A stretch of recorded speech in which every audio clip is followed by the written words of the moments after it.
Contamos em estúdio, como já pôde ouvir ainda há pouco na nossa promoção, contamos em estúdio com a presença do Presidente da Câmara de Torres Novas, precisamente Pedro Ferreira, com quem iremos falar até bem perto das 19 horas, mais coisa menos coisa, sobre a atualidade deste Conselho, numa conversa que pode acompanhar pelas frequências 98 e 92 FM, ainda pelo nosso site radiohertz.pt, por áudio e vídeo em direto para todo o mundo, sem esquecer a plataforma Mel para clientes desta operadora televisiva. O vídeo ficará então disponível nesta mesma plataforma, bastando aqui carregar no botão verde do comando da sua televisão e digitar o código 929800.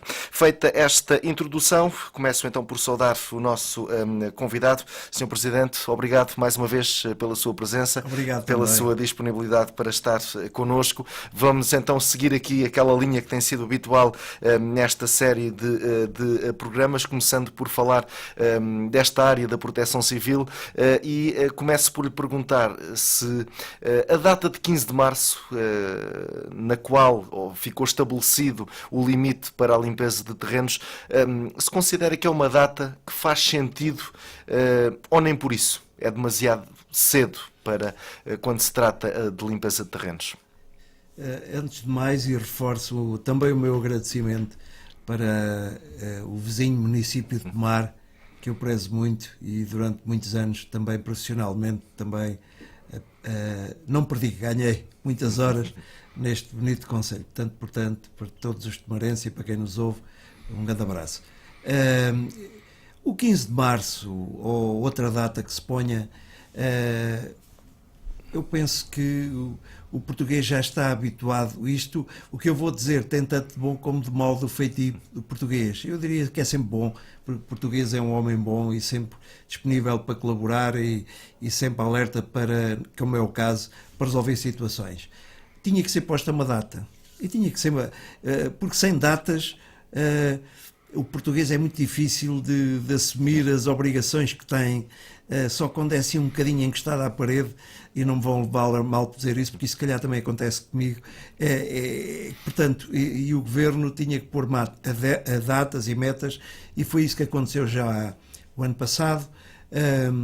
Todos nos lembramos, nunca será um trauma que nos irá acompanhar para a geração que viveu os fogos nos últimos anos, para ter sempre uma campainha a tocar, que chega a esta altura em que acabam as chuvas, ou quando deixa de chover, e que alguma coisa tem que ser feita em termos de reservagem, em termos de evitar todo o trânsito para lá.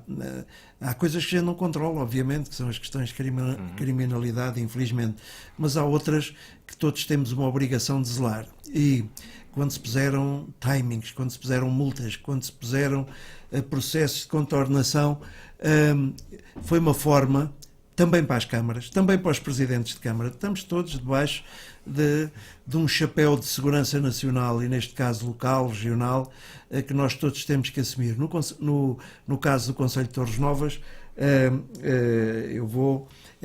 foi uma experiência que para mim foi muito salutar e muito interessante.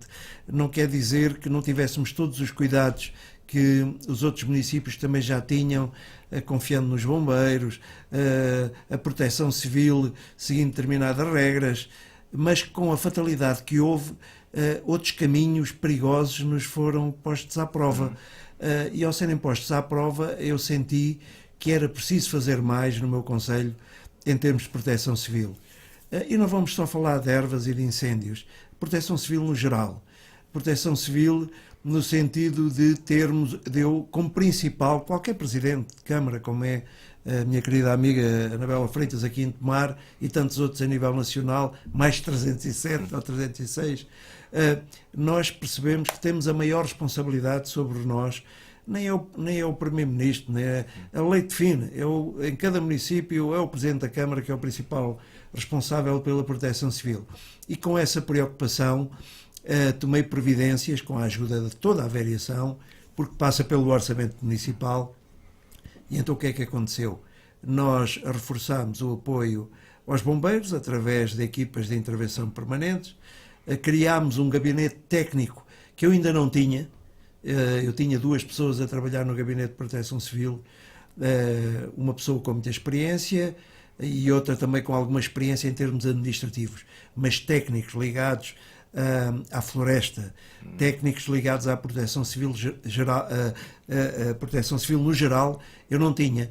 E neste momento tenho um orgulho de ter um gabinete de proteção civil em que pela primeira vez deleguei num vereador para assumir também essa responsabilidade, para lá de eu ter a minha grande responsabilidade, mas senti que era preciso mais um vereador para acompanhar tudo o que é a proteção civil, porque a proteção civil, como digo, e todos sentimos, uma coisa é quando toca a sirene e há incêndios, mas não é só isso. Portanto, há questões de precauções no dia-a-dia, há questões de criminalidade, há questões direto ou indiretamente ligadas à saúde e que também são proteção civil, há contactos, há critérios e descoberta de fórmulas de resolver problemas que ninguém às vezes está à espera, mas que acontecem, e por isso é que há planos. E aqui, chegando aos planos, dizer que o município de Torres Novas, e é dele que eu estou a falar, tudo o que é exigível em termos de planos pelo Governo, pelo Estado, nós estamos a cumprir. Plano municipal de emergência, plano estratégico, estamos todos preparados, em algum caso até inovadores, mas com muito orgulho, e que não é para recebermos nenhuma medalha, é porque sentimos que no dia-a-dia é preciso haver eficácia junto à população, por todo o Conselho. E só também, se consegue com essa preparação? Só com essa preparação. Também tivemos presidente junto, eu diria todos, disponíveis para unidades locais de proteção civil nas aldeias, e que se disponibilizaram a isso, e um grande abraço para eles, e por isso a fatalidade ninguém sabe como é que a consegue controlar a 100%, mas estamos com vontade, estamos preparados para alguma coisa que possa acontecer.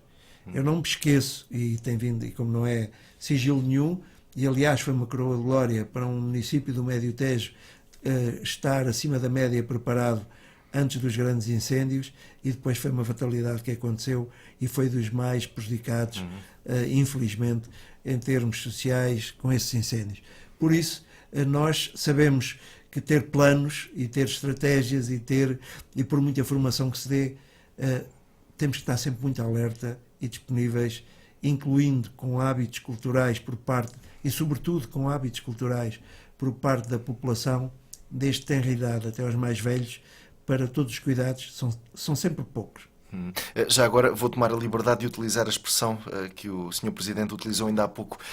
Foi necessário, tem sido necessário encostar municípios seus à parede, tendo em conta esta falta de limpeza de alguns terrenos, se calhar situados em zonas mais críticas? Sim, eu devo dizer que nós fomos uma referência a nível do Comando Distrital, da GNR, da CEPNA, de uma análise que fez a todos os municípios do Médio Tejo. Nós conseguimos atingir em eficácia Câmara e munícipes, e é importante dizer que conseguimos, e isso, essa pergunta é muito importante, porque nos 82% de execução de um plano que tínhamos para evitar incêndios, estes 82% são divididos entre uma parte de prevaricadores que foram substituídos pela Câmara a tomar conta dos terrenos deles, e obviamente irão ser penalizados com a coima que a lei define, mas houve uma grande parte, isto é que é importante dizer, houve uma grande parte de munícipes a quem eu abraço, sublinho a sua voluntariedade para, não foi preciso a Câmara, eles próprios trataram do assunto, preocuparam-se com os seus terrenos e ficaram a ser uma referência, e quero acreditar, porque todos os anos é preciso, claro. Este ano já está preciso outra vez, portanto, a questão do março ou outro mês, ou agora está mais quente e depois as ervas crescem outra vez, o principal é que os munícipes se apercebam da grande responsabilidade que têm para a segurança deles próprios e dos outros em tratarem com tempo da deservagem. É extremamente importante, obviamente. A Câmara Municipal, os bombeiros, as diferentes juntas de freguesia estavam preparados para a entrada em cena, passa a expressão, desta obrigatoriedade de comunicar a realização de queimas de sobrantes? Aprendemos todos e sobretudo com uma componente financeira fora de vulgar, não é? Os terrenos, se fosse há muitos anos atrás, encontrávamos gente nova agarrada à agricultura e a saber tratar das margens e dos arvoredos e das ervas altas. E hoje, infelizmente, portanto, a nível da agricultura, temos gente já com muita idade, preocupados, mas sem forças físicas, e muitos sem dinheiro para conseguir realmente corresponder aos anseios que a nível nacional e com obrigatoriedade é preciso fazer. E então foi uma fase de aprendizagem, com muitas visitas aos locais, com muita sensibilização, sem penalização. E a Câmara hoje tem um levantamento feito de todas as situações em que permite saber se o senhor, estou a inventar nomes, se o senhor Joaquim Velhote precisa de um apoio para tratar das suas ervas e se tem meios ou não. Isto também é importante, porque a parte financeira, o dinheiro é de todos e temos que... e há normas e há regras para cumprir, obviamente, ao substituirmos, em última análise, aos proprietários, obviamente temos que depois corresponder numa faturação desse valor e por isso é que não foi por mero acaso para nos sentirmos à vontade financeiramente e aproveitámos, nem todos os municípios aproveitaram, nós aproveitámos uma linha especial de empréstimo que o Governo pôs à disposição com taxas baixíssimas para tirar partido disso. Não foi preciso ainda, não nos foi preciso, felizmente, em relação ao ano passado, gastar o dinheiro todo que tínhamos à disposição, ainda folgam um pouco para este ano, e cá estamos agora nesta luta este ano, uma luta pacífica, e que esperemos que nos dê resultados como o ano passado, que foram quase zero. Os focos de incêndio que houve, porque há sempre, mas que não tenham resultados negativos e dramáticos para as famílias do nosso concelho de Torres Novas, nem para as outras. Obviamente todos desejamos que isso seja pacífico a nível nacional. Só mesmo para terminar este tema, e por falar em luta, até que ponto, e questiono eu, até que ponto é que esta série de ações de luta protagonizadas pela Liga dos Bombeiros Portugueses, de norte a sul do país, tentando envolver diferentes corporações, sejam elas municipais, sejam elas de voluntários, até que ponto é que estas ações podem influenciar no normal combate, no normal estado de espírito dos bombeiros para a época que se avizinha? É uma pergunta interessante. Eu quero acreditar, eu tenho uma imagem, se calhar igual a 100%, não será, mas a maior parte dos portugueses. E a maior parte dos portugueses gosta dos bombeiros e acredita nos bombeiros, sejam eles municipais, sejam voluntários. E o espírito do bombeiro, seja municipal ou seja voluntário, é de não ficar de braços cruzados, sentir o perigo ao lado, perigo para ele e perigo para os outros. Portanto, esta discussão política, esta discussão de conquista de direitos e de valores, em caso de fatalidade, eu não quero acreditar que haja um simples bombeiro a nível nacional que faça greve. Desculpem a expressão. Não faz. O bombeiro, o verdadeiro bombeiro, se sentir que é preciso a sua ajuda, ele esquece o seu contrato coletivo, esquece se é bombeiro voluntário, se é bombeiro municipal, e ele está lá. Por isso eu não quero acreditar que essa discussão, que há de ser resolvida, obviamente que se calhar de parte a parte haverá algumas razões, como nunca fui, e com a idade que tenho, nunca serei, já não mudo, extremista em termos de por vezes lutarmos por uma conquista quando sabemos que poderão estar em causa outros valores. O melhor é irmos pela razoabilidade das coisas, e essa razoabilidade das coisas conquista-se por um diálogo franco, aberto e sem ofensas. Não tenho gostado de ver na televisão nem ouvir na rádio posições extremistas, quer da parte dos bombeiros, quer um caso ou outro também por parte do Governo, quando se pronunciam, mas sobretudo da parte dos bombeiros e de quem fala por eles. Acho que devia haver também um bocadinho mais de contenção, porque a razão, se calhar, está do lado deles, mas para a razão vencer tem que ser posta, eu costumo dizer, ser tratada com luvas de seda, e às vezes tenho visto em luvas de boxe, e eu não defendo essas posições. Sr. Presidente, transferência de competências, como é que a Câmara de Torres Novas reage então a este, para já, acréscimo de responsabilidades, mas também aqui mais autonomia na forma como gera os destinos do próprio Conselho? Mais dúvidas do que benefícios ou ao contrário?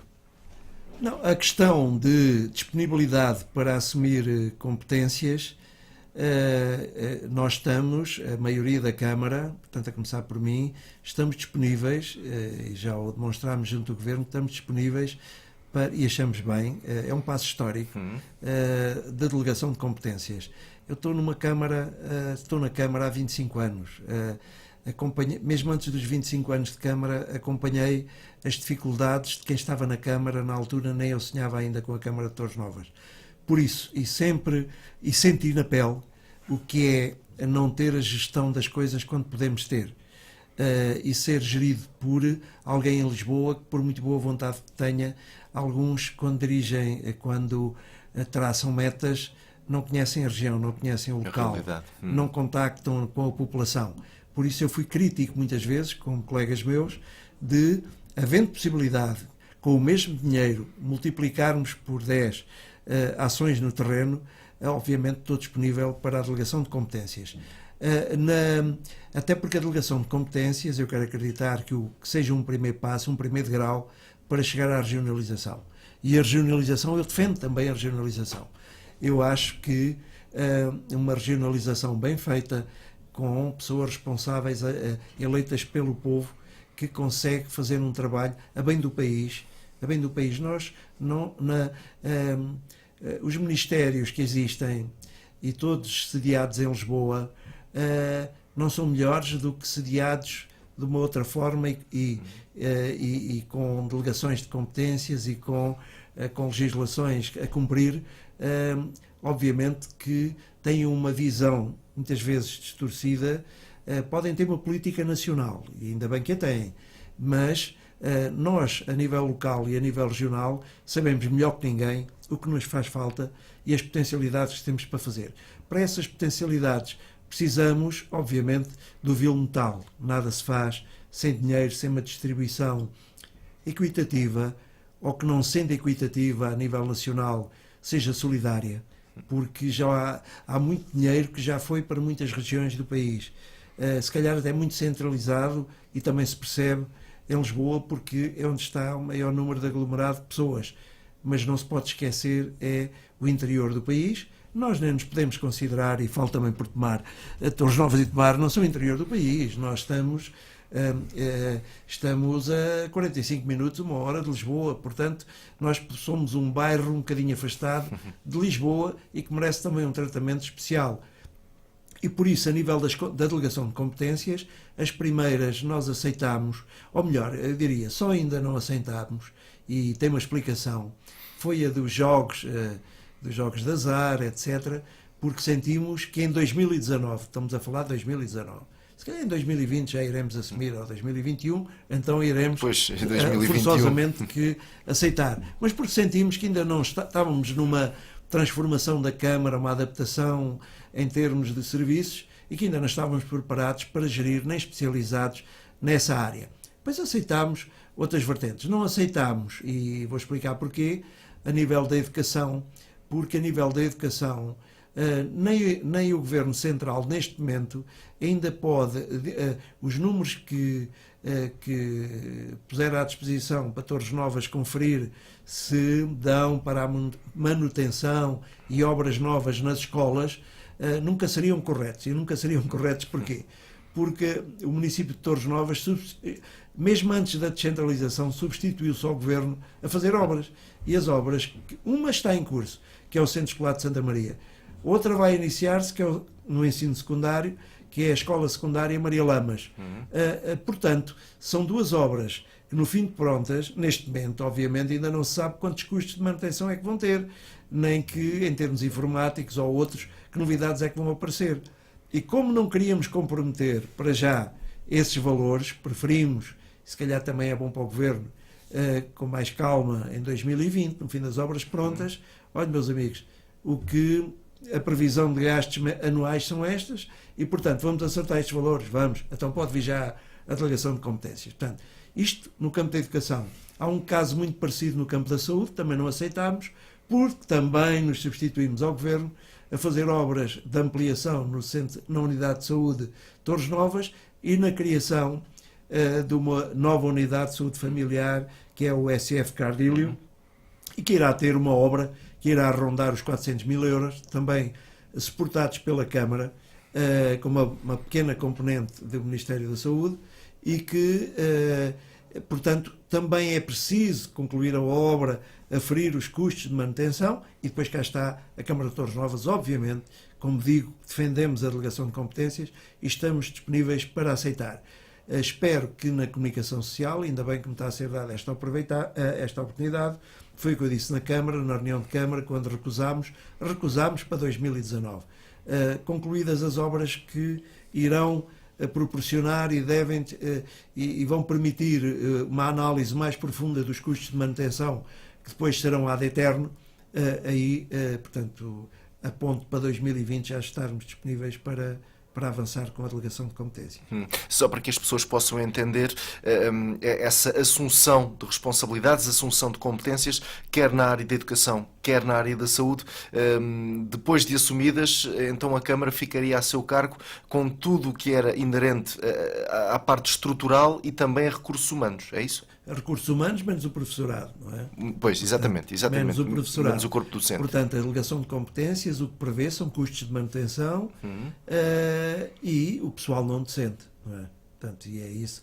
E a nível da saúde a mesma coisa. Portanto, não vamos falar de enfermeiros nem de médicos, vamos a falar de manutenção e do pessoal auxiliar que é necessário. Mas fique claro, essa assunção só irá acontecer se de facto do lado do Governo houver a respectiva compensação financeira. Exatamente. Portanto, também quero acreditar que será relativamente fácil da parte do Governo, porque se estão a pagar, se já estão a suportar esses custos, obviamente que ao transferirem para os municípios é uma questão de conferência e se houver unidades novas, como é o nosso caso, em termos de obras, acrescentarem a previsão de custos que poderão ocasionar, que certamente ocasionarão essas obras novas. Muito bem, Presidente, vamos então avançar para os temas que têm marcado a atualidade do Conselho de Torres Novas, aqui alguns temas avulso, por assim dizer. Permita-me começar por um assunto que infelizmente ainda marca a atualidade do Conselho, no qual a Câmara já terá feito tudo aquilo que está ao seu alcance, que tem a ver com a Ribeira da Boa Água, e pegando também nesta recente visita da Comissão Parlamentar do Ambiente, e também nas palavras que o Presidente desta Comissão, Pedro Soares, proferiu depois à comunicação social, e permita-me aqui recorrer à minha cábula para não falhar nessas mesmas palavras. Disse Pedro Soares que está em causa mesmo um ato criminoso de poluição de linhas de água. A Câmara já fez tudo o que estava ao seu alcance perante um dado tão evidente a quem tem a oportunidade de visitar o terreno. O que é que aqui falta para que este assunto fique de uma vez resolvido? Falta justiça. Falta justiça. A justiça não se portou bem. Permitiu exatamente a continuidade. Permitiu a continuidade. Portanto, tinha sido, portanto, a primeira sentença, ou melhor, a ordem do IAPMEI foi para o encerramento da fábrica. O encerramento não aconteceu, houve um recurso e aí a Justiça, obviamente que todas as pessoas e todas as entidades têm direito a recurso e portanto, foi apresentada uma previdência cautelar por parte da empresa e a juíza do Tribunal Administrativo e Fiscal de Leiria aceitou essa previdência cautelar. Obviamente que o IAPMEI já fez um recurso e, portanto, está a tentar que a juíza... Mas quando eu digo, e obviamente que eu tenho que respeitar a sentença de uma juíza ou de um juiz, mas há coisas que eu não percebo, há coisas que eu não compreendo. E o que não compreendo é que no processo em causa toda a documentação apontava e aponta para que é impossível a legalização daquela fábrica. Por deliberação camarária, por deliberação da Assembleia Municipal, por unanimidade, quer na Câmara, quer na Assembleia Municipal, e também porque todas as entidades envolvidas, porque há muitos processos de contraordenação contra aquela fábrica. Então, infelizmente, era bom que não houvesse, era bom que tivesse tudo a correr bem, ninguém deseja fechar fábricas, a começar por mim. Agora, não sou eu, que não sou técnico na matéria, que diz que a fábrica polui. Portanto, há análises técnicas, há entidades como a APA, como a IAPMEI, que têm a obrigação e executaram, dentro da obrigação, apresentaram a sua decisão e, portanto, com tanta documentação a provar que realmente a poluição era da fábrica e que há a impossibilidade da legalização da mesma, com todo o respeito pela decisão judicial, eu não percebo como é que ela pudesse realmente ter acontecido. Também é fruto deste processo, que é um processo único no Concelho de Torres Novas. Felizmente, é um processo único. Nós temos um concelho que vai ter, dentro de pouco tempo, mais de 80% de cobertura de saneamento através das águas do Ribatejo, através das obras que por todas as freguesias do concelho, através de hectares, de etas, todas as formas de saneamento, já vão mais de 30 milhões de euros de investimento por parte das águas do Ribatejo, e portanto temos ali um nicho caricato até pelo nome, Ribeira da Boa Água, e que deixou de ser Ribeira da Boa Água para ser uma ribeira de fonte de poluição. Uma ribeira que antigamente só funcionava no inverno quando chovia, mas quem passar, mesmo no verão, o estio mais forte, está sempre água a correr. É uma coisa estranha.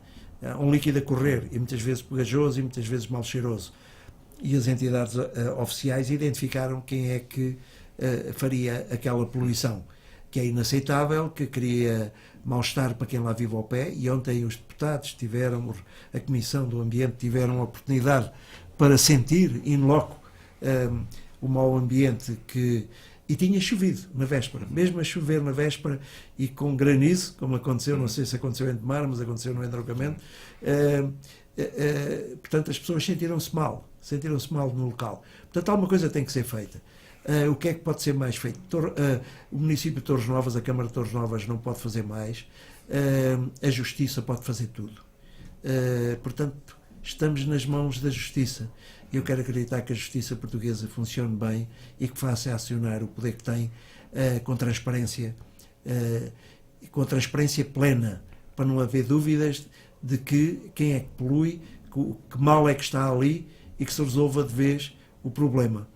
É um problema social, para quem não trabalha na fábrica. É um problema social para os que trabalham na Câmara, na fábrica.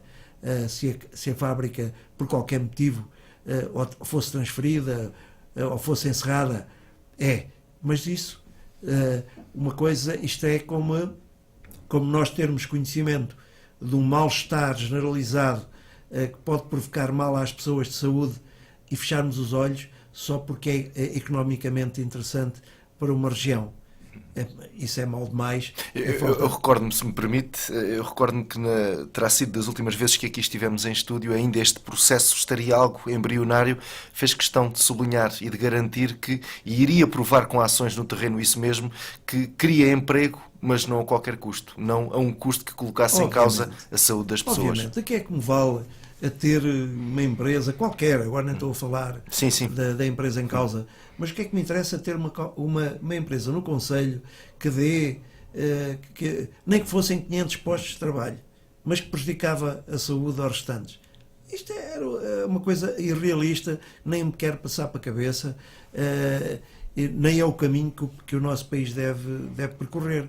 Aliás, há exigências a nível europeu que Portugal tem que cumprir, metas, e não pode, essas metas que são um bom caminho para os nossos filhos, para os nossos netos, para nós, obviamente, apesar dos que tenham mais idade, mas que nós temos que arranjar soluções para isso. E as soluções é de intolerância total para quem não cumpre as regras ambientais e que prejudicam a saúde das pessoas. Seja fábricas, sejam produtos postos à venda, e tantas vezes infelizmente acontece, essas pessoas e essas entidades têm que ser penalizadas, têm que procurar outro meio de vida, têm que procurar formas de resolver a situação, e alguns até conseguem resolver. O desafio está, obviamente, neles, e uma consciência cívica que muitas vezes não existe. Isso é imperdoável. Muito bem. Outro tema, chegou abril, boas notícias no que diz respeito à redução de tarifas. Falemos de transportes no Concelho de Torres Novas. Como é óbvio, também aqui houve este impacto de veras positivo. Sim, isto é um passo, também novamente digo, histórico a nível do Governo, muito bem acolhido, todas têm dificuldades. Há pessoas que trabalham em Tomar e que trabalham em Torres Novas e que vão ter passos mais baratos através da ferrovia, dos comboios, através da rodovia também.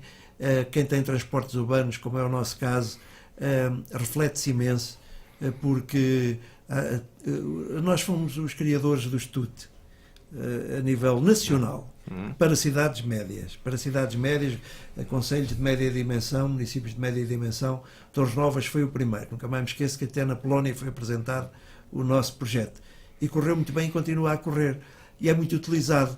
Portanto, é muito importante para quem o utiliza.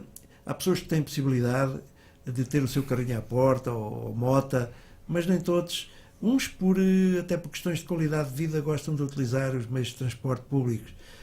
Outros, porque a reforma é baixinha, a pensão. Outros, os mais jovens também, porque têm que poupar para outras coisinhas que eles lá entendam. E por isso esta redução tem duas componentes muito importantes. Tem a parte económica e tem a parte de desafio. E o desafio é, para alguns, pensarem: espera aí, pá, isto está mesmo acessível, deixa-me lá experimentar e deixar o carro em casa. Ou o Tutemar, a ver se isto, como é que é? Olha, afinal até gostei, pá, e cheguei rapidamente ou ao centro de saúde, ou à escola, ou ao tribunal, ou à grande superfície. Eu tenho exemplos lindíssimos em termos de solidariedade social. Torres Novas, como Tomar, sempre teve, hoje temos menos, infelizmente, mas tínhamos muitas fábricas de papel, fábrica de fiação e tecidos, metalurgias, e deixaram pessoas, e entretanto, muitos reformados, graças a Deus ainda com saúde, mas que tiveram como companheiros 500, 600 pessoas espalhadas pelos mais diversos sítios. E eu, falando do Concelho de Torres Novas, por exemplo, vou dar como referência a Renova, ou vou dar como referência a Fiação e Tecidos, a Companhia de Fiação e Tecidos. E os seus amigos reformados, onde é que estão? Estão nas Lapas, estão no Riacho, enfim, ou estão noutro sítio da cidade. E eu comecei a ouvir, quando os estudos começaram a funcionar, eu tenho 67 anos, nasci em Torres Novas, portanto conheço aquela gente toda, e eles, Pedro, Presidente, opa, até me vêm as lágrimas aos olhos, para ver lá tu que fui encontrar o meu amigo Manel no Riacho, fui lá beber um copo com ele. Eu nasci aqui da cidade. Isto é um pequeno exemplo. Como senhoras, algumas pessoas, sobretudo com mais idade, que não conseguiam chegar às superfícies comerciais. Tinham que pedir à vizinha: olha, traga-me lá, seja o que for, lá da grande superfície, ou do Intermarché, ou do Lidl, ou do outro lado qualquer. E isso proporcionou-se. E começou-se a criar um elo social muito interessante através do passe social, porque, e vou inventar nomes, a Manuela encontra a Joaquina, que até é viúva e que precisa de conversar, e que vão as duas no tuto e vão passear. Aqui em Tomar acontece o mesmo, de certeza. E isto é extremamente importante, facilitar também por este aspecto, baixar os preços dos passes e as pessoas tirarem partido dos transportes que têm. A rodovia já entrou em vigor, a parte da ferrovia em maio, é isso? Em maio, 1 de maio, a partir do dia 1 de maio, exatamente. Como é que serão nesse caso, nesse particular, os descontos? Para... É à volta de 40%, cerca de 40%. Portanto, foi uma grande aposta, estamos a falar em 2019, quero acreditar que após as eleições que vai continuar, obviamente, este apoio que é extraordinário e que é, como digo, um passo histórico na vida dos portugueses. Muito bem. Sr. Presidente, aeroporto em Pias Longas é um sonho? Poderá ser realidade ou estamos muito longe disso? Eu, sem saber as perguntas, estava desertinho que me fizesse esta pergunta. Isto é muito engraçado, é uma história muito engraçada na minha vida autárquica, porque eu não imaginava convidar o Presidente da Junta de Freguesia da Chancelaria, pediu-me para ir almoçar com ele e que tinha duas pessoas que queriam falar comigo. E as duas pessoas muito simpáticas. Fui encontrar um ex-elemento do Estado-Maior, por acaso vive aqui em Tomar, do Estado-Maior da Força Aérea, e um senhor que representa uma empresa internacional, se não estou em erro, a ESA, ligada à gestão, não é gestão, aos negócios, à expansão dos aeroportos, dos aeródromos, etc, etc. E eu, muito bem, para já gostei imenso do almoço, que foi em Sentis, no restaurante do Lagareiro, e foi muito interessante. Mas, à parte disso, comecei a ouvir um desafio que eu não fazia a mínima ideia. Olha, Sr. Presidente, nós temos um projeto que tem vindo a desenvolver desde 2017 e que tem a ver com um aeroporto internacional que nós estamos disponíveis para fazer na zona alta da Serra, na continuidade de Pias Longas, mas que 4 km entra no seu concelho, entra na freguesia da Chancelaria. O objetivo principal é, como principal resposta, para lá de ser aeroporto internacional, que poderá dar para quem chegar do aeroporto chegar a outros lados do país, mas sem sobretudo a pensar em Fátima. O turismo religioso, as contas que fizemos, aponta para cerca de 7 ou 8 milhões de turistas a nível do religioso que tiram partido dos aviões a nível mundial para chegar a Fátima. E nós, se isto acontecer aqui nesta zona, as contas que fizemos é que 70% das receitas, se conseguirmos captá-las por esta utilização destes turistas, já corresponde a uma sustentabilidade muito interessante para durante 25 anos. Aliás, penso que tenho a certeza, a ideia do grupo investidor é pedir uma concessão de um espaço entre 25 a 30 anos. Para mim foi costuma-se dizer, um sorriso rasgado ou um soco no estômago. Eu não estava à espera de nada disto.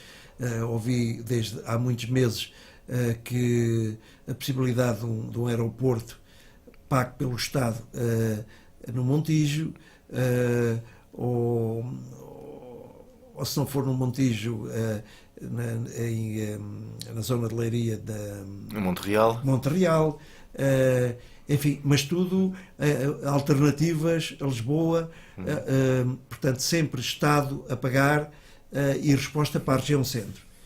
E eu nem quero entrar nessas discussões, mas uma coisa também é interessante. No Montijo, os comentários técnicos que eu vi é que é zona de aluvião e que é complexo, que uma pista lá para ser consolidada é um bocado complicado. Em Montreal é porque é um aeroporto da NATO e que poderá haver alguns problemas por causa disso. Portanto, em qualquer sítio neste país onde se pretenda fazer um aeroporto, obviamente que enquanto não forem inventados aviões que não criem medo, possam cair, e não houver teletransportação das pessoas, obviamente que todos os sítios em Portugal, a não ser que sejam mesmo muito isolados, serão sempre uma preocupação para se instalarem lá. Eu ainda disse, então, mas por que não Tancos? Porque eu sempre defendi Tancos com o presidente da Câmara da Barquinha, Fernando Freire, a quem mando um abraço. Eu fui sempre apologista de Tancos. Tancos não, porque a pista não dá para prolongar, porque se entra depois num vale. Eu não percebo de aeródromos, não sei justificar tecnicamente estas coisas. Portanto, o que é que eu fiz? Foi deslocar-me, nunca tinha ido lá, mesmo ao pé de Pias Longas, e fui, e vi um espaço que aparentemente, desde que sejam salvaguardada a questão da Serra da Aire, do pré-parque natural da Serra da Aire e Candeeiros, desde que não ponha em causa a riqueza natural que lá temos, sinceramente não vejo porque é que não possa ser feito lá. Há pessoas que não me podem ouvir dizer isto, mas eu também não posso esquecer que com segurança for possível lá fazer um aeroporto. Eu acho que era transformar positivamente Orém, Torres Novas, a região centro, toda a região do mar era beneficiada. Eles falaram-me em 10 mil postos de trabalho diretos e indiretos. Pareceu-me absolutamente um exagero. mas depois comecei a pensar num aeroporto internacional e no que aquilo envolve.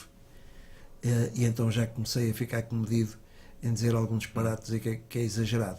Portanto, estamos a falar é um assunto muito sério em termos económicos, estamos a falar em 17 investidores internacionais que não pedem um tostão ao governo português e alguns deles de renome mesmo. E no investimento de 200 milhões de euros. Por isso, o que é que falta aqui? O que é que falta aqui para que este processo conheça algum avanço? Ele não parou ainda. Tem estado em constante evolução. Ainda ontem recebi um contacto do representante da ESA. Portanto, é sinal que o assunto continua a ser mexido. Inclusivamente, até a comunicação espanhola já começou a divulgar, jornais nacionais começaram a mexer.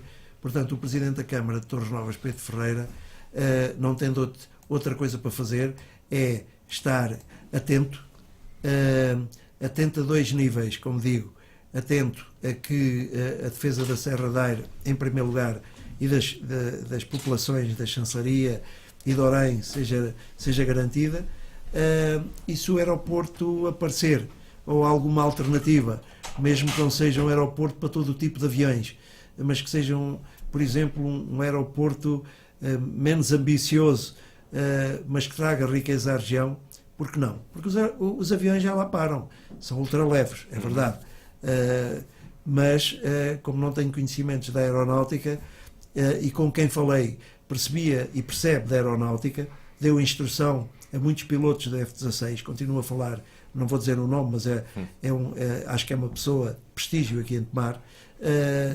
Eu só tenho que aguardar os acontecimentos. Na altura fiz uma coisa, entendi que era um projeto grandioso demais para ficar na cabeça só do Presidente da Câmara de Torres Novas e de Orém, com quem falei, também com o Presidente de Orém, que também foi entrevistado e que também teve uma reunião com as pessoas que falei, e entendi na altura dirigir-me ao Ministro das Infraestruturas de Portugal, informalmente, confesso, não estou a cometer nenhuma inconfidência, faço uma ligação estreita com ele, ou então Pedro Marques, que hoje candidato à Europa, e que transmiti-lhe só, olha, isto está a acontecer, o que é que digo?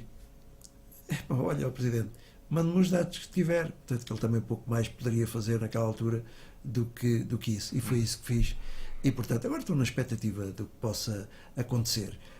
Houve uma coisa que já ganhamos, a região já ganhou, Torres Novas e Orém e Tomar já ganharam uma coisa, foi falar-se de um possível aeroporto em Torres Novas, e quem não conhece a nossa região terá perguntado, mas porquê em Torres Novas?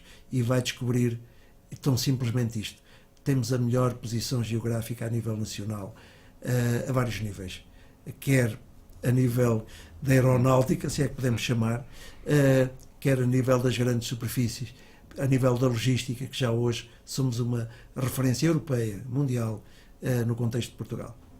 Muito bem, já entramos na reta final, a altura então para falarmos das prioridades para 2019, sendo que este aeroporto ainda não entrará aqui nestas contas, como é óbvio.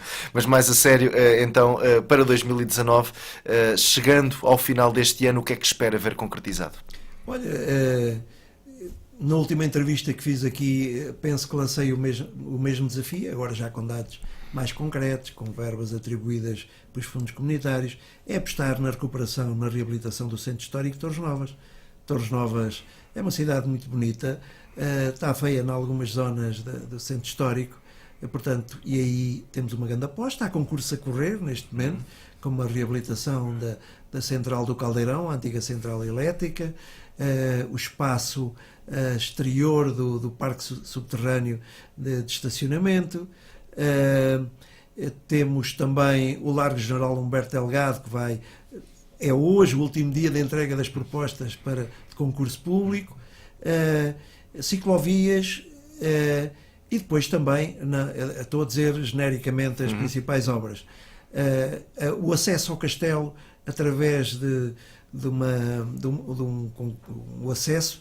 Estou a falar de elevador, um elevador específico, estou a falar de uma obra que vai custar à volta de 200 mil euros, com participada pelo turismo também, pelos fundos comunitários, e que é importante sobretudo para pessoas não é só para as pessoas com a mobilidade reduzida, tem muito a ver também com eventos no castelo, que muitas vezes é difícil levar para lá equipamentos, e que seja para espetáculos, seja para gastronomia, seja para o que for. Não, e os que me estejam a ouvir e que estão ligados à gastronomia sabem quanto é difícil carregar em panelas e tachos lá para cima, sempre queremos fazer um evento do género. E depois para as aldeias, para as freguesias, vamos terminar finalmente, ao fim de tantos anos, vamos fazer o ginásio que falta para complementar o pavilhão polidesportivo de Riacho. Vamos fazer mais 2 rinques desportivos com muita qualidade, quer na Zibereira, quer no Casal da Pena. Vamos, junto ao Centro Escolar de Olaia e para a coletividade da Lamorosa, estão encostadinha aqui também a Tomar, já lá tem um rinque que nós fizemos, mas faltam balneários e falta um campo de ténis, enfim, e nós vamos também complementar isso. Portanto, temos muitos desafios. Eu ficaria por estes, mas obviamente que temos mais, tirando partido do PEDU, que as pessoas já se habituaram a perceber o que é, Plano Estratégico de Desenvolvimento Urbano, e através do ITI, Investimento Territorial Integrado, onde me estava a esquecer, iremos fazer uma grande aposta, também de valor muito expressivo, na Vila Cardílio, Vila Romana, que é entre Coimbra e Lisboa, dito pela Direção-Geral do Património Cultural, são as ruínas romanas mais importantes a nível nacional. Falou no centro histórico, também haverá aí uma aposta na habitação social. Sim, na habitação social nós temos já 2 casas deliberadas pela Câmara. O que é que está a acontecer também, e é interessante as pessoas saberem, no centro histórico? Há casas em ruínas em que nós, através de obras coercivas, estamos a pressionar os proprietários a agir. Alguns assumem e reabilitam as casas, a maior parte não. E então, como a maior parte não, nós estamos a fazer intervenções e que tudo indica que, se não pagarem essas intervenções à Câmara, a própria legislação defende que as casas, entretanto, virão para a Câmara e a gente daremos um seguimento a elas. Em termos de orçamento para 2019, no mínimo, temos 2 casas que estão os concursos a correr neste momento no Centro Histórico e que irão ser 2 reabilitações para habitação e para comércio. Para a habitação, também dizer, custos controlados, a custos reduzidos, porque uma coisa é reabilitarmos o edificado que está em ruínas, outra coisa é pormos pessoas no Centro Histórico. E um centro histórico reabilitado, mas sem pessoas lá a viver, não é a mesma coisa. E nós queremos que os jovens, sobretudo os jovens, vão para lá viver, e é isso que estamos a tentar, com um projeto muito definido e que tenho a certeza que irá correr bem. Muito bem, Sr. Presidente, últimos instantes, algo que tenha ficado por dizer e que queira acrescentar? Não, certamente ficou alguma coisa, mas quero agradecer a todo o associativismo, que são muitos. Nós temos mais de 130 coletividades no Concelho de Torres Novas que ajudam a movimentar, e de que maneira, a parte cultural, a parte desportiva.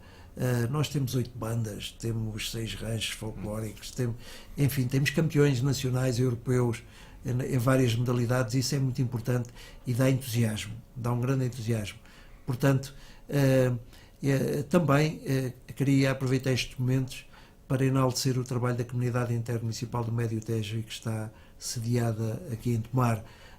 Os 13 municípios, os 13 presidentes são muito solidários, não estão na sua conchinha, dão as mãos uns aos outros, e por isso, quando Torres Novas está bem, tenho a certeza que os outros gostam que Torres Novas está bem.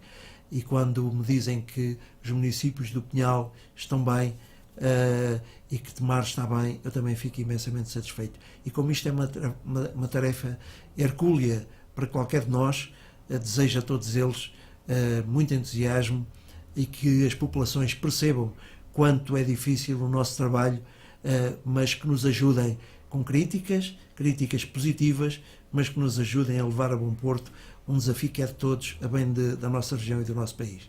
Muito bem, ficamos então com essa mensagem de trabalho em rede, de trabalho conjunto. E muito obrigado, Sr. Presidente. E muito obrigado pela Até uma vossa próxima simpatia, oportunidade. por terem sempre a preocupação de me convidar, e eu fico imensamente satisfeito de vir aqui a tomar, e muito obrigado. E parabéns pelo vosso trabalho também. O gosto é nosso. Muito obrigado então. Obrigado. E até uma próxima oportunidade. E assim finalizamos este Uma Hora com. Voltamos na próxima semana. Então o destaque irá estar centrado no Conselho de Constância. Até lá, fique bem, fique com a ERTE.